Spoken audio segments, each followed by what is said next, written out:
Hey guys, this is Amber with thelovegal.com and youtube.com/thelovegal and lawofattractionblueprint.com. If you have not subscribed to my channel, go ahead and hit that subscribe button and turn on your notification bell to get notified about more videos like this. If you would like for me to drop more videos about how to get your ex back and how to fix friendships and love and relationships, go ahead and give this video a thumbs up, like this video so I will know. If you would like for me to drop more videos like this, go ahead and drop the word love in the comments, just so I will know that there are people that actually want to see these videos.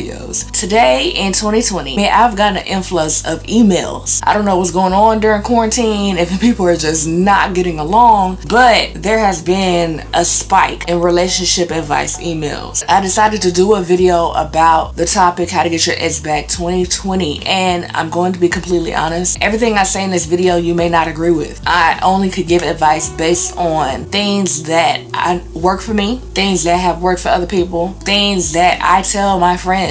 Like I say before in my other videos, I have been through it. But the first thing I have to tell you guys is that if a person wants space from you, one of the worst things you can do is bombard them with text messages and phone calls and trying to convince them to stay with you, be with you, etc. Typically, when people ask for space or they want to break up, this is something that they have been thinking about. A lot of times, this is not a spur of the moment thing. So if somebody is asking for space, they're asking for time for whatever reason, the best thing you can do to respect the relationship and respect yourself is to give them space. And if you are not sure if they just want space from you, maybe they're just acting different with you, all of a sudden, ask them. And it doesn't even have to be an argument. Every disagreement is not going to be an argument. Now, as far as how much space, it depends on the nature of the relationship. You have to use your best judgment. You're probably like, Amber, they're saying that you should use your best judgment.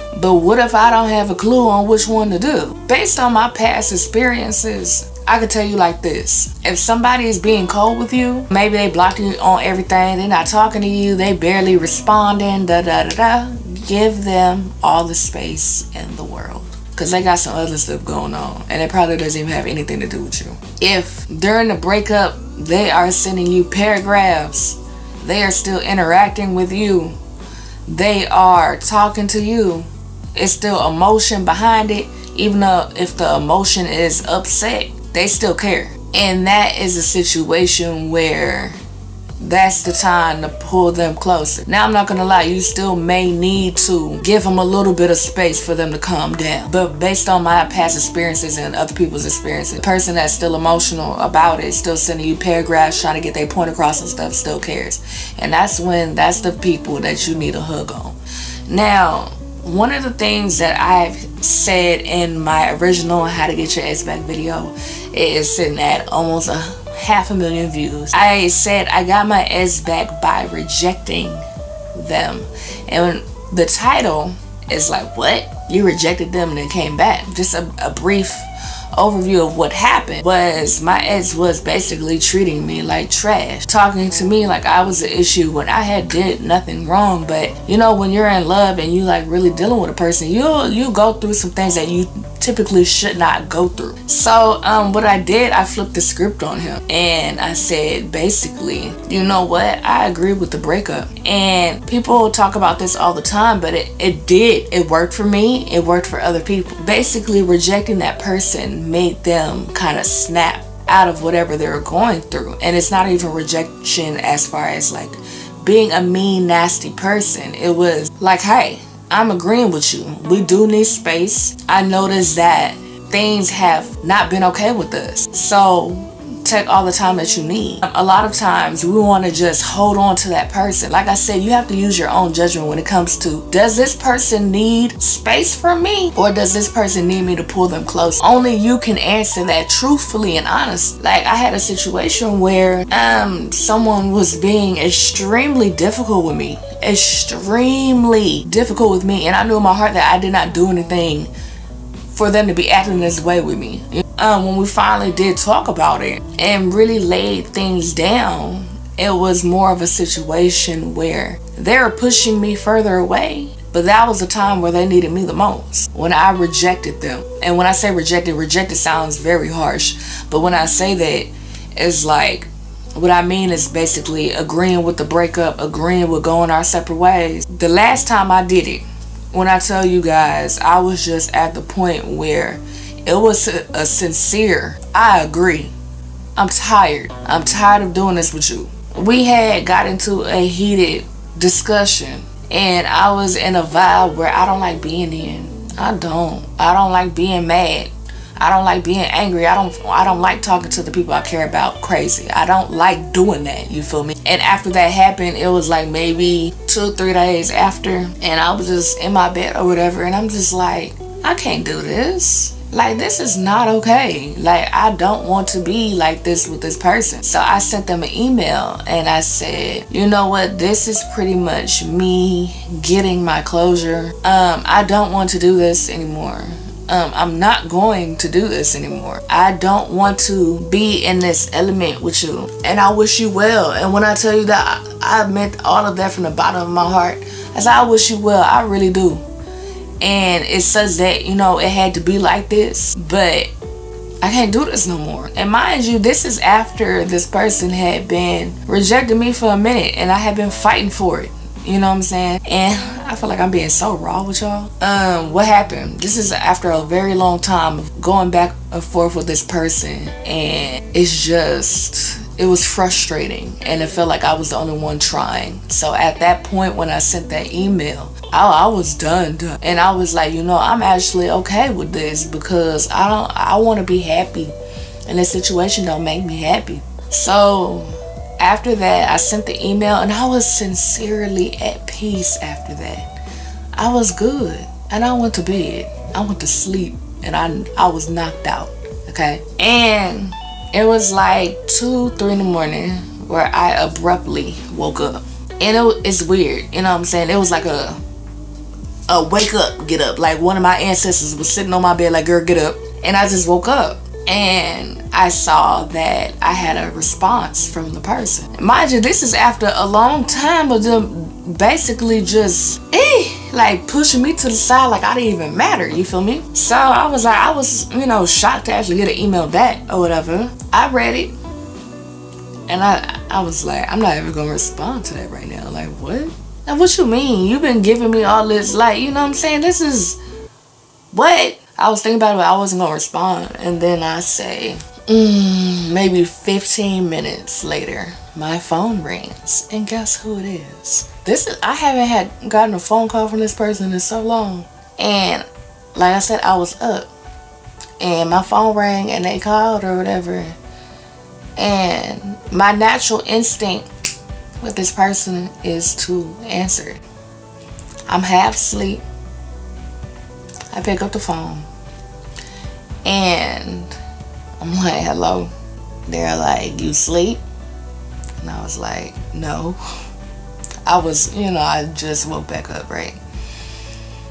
And we talked about everything for like 3 hours. We was on the phone till like 5 in the morning, 5, 6, something like that. It was a point where I had sat up in my bed, because I'm like, what? I told you all of this to tell you, rejecting the person, freeing yourself from the situation. It's a good chance that if they really care about you, oh, they're going to get in contact with you just by you letting go, detaching. Like, it has happened so many times, but it wasn't a situation where I was trying to fake it. No, I was really done. I was done, like done. Okay, so I get asked all the time, what do you say to someone to let them know that you are okay with the breakup? The whole purpose of the no contact, rejecting them phase is to basically get a clean slate, because a lot of times when a breakup happens, we go cuckoo on that person. We drop in paragraph after paragraph after paragraph. We embarrassing ourselves. We're doing things that we shouldn't be doing. We are doing the complete opposite of keeping our cool. It happens to the best of it. In order to clean some of that stuff up, you gotta let them know, you know, hey, I've been thinking. And you know what? The breakup was possibly the best thing for us, because you weren't happy and I wasn't happy either. The purpose of being in a relationship with someone is to be one, be a team, and we were not that. So I want to wish you the best. I really do care about you. I've always cared about you. If you love that person, if it got to that point, you can drop the L word and be like, I wish you well in your endeavors. You can make it as personal as you want to, but I highly recommend that you do not. You do not make this super lengthy. And a lengthy, I mean like 18 paragraphs. Like 3 paragraphs with 5 sentences each. Max. My original video, I talk about I have to upgrade my how to get your ex back guide, because 2020 is just where times are moving. Things going on in the world right now. It may be easier for you to send an email or DM, a text message. I have sent a video to this person. I'm gonna be honest, typically people do not block me. I'm the blocker.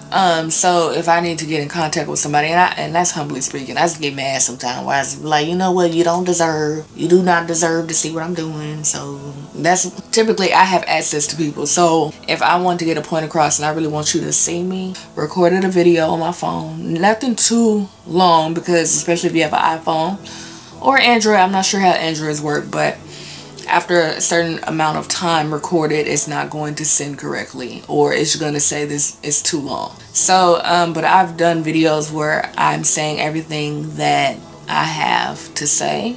As far as how long after the breakup should you send this, I would say at least 2 weeks to a month. Just give them time, give them space.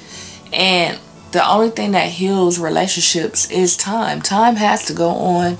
You have to get your stuff together. They need to get their stuff together. And what happens with certain relationships, you guys want to have it back immediately.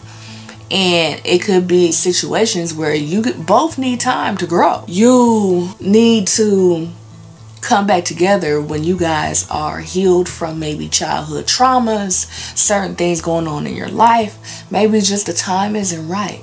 So as far as hurrying up, maybe the best version of your relationship is down the line, and you are trying to hurry up and snatch it back before you guys are ready. But let me sum that up. If your person is being cold, give them space. You have to give them the opportunity to miss you. If they're still in communication with you, they're saying how they feel, that is the person who needs you to pull them close. You guys need to talk about how you're feeling without arguing, without putting the blame on each other. Just really talk it out, and hear them and listen to understand, and not listen to respond. If they want you, you are going to know it. You're going to get a phone call. You're going to get a message. You're going to get a text that they're thinking about you, etc.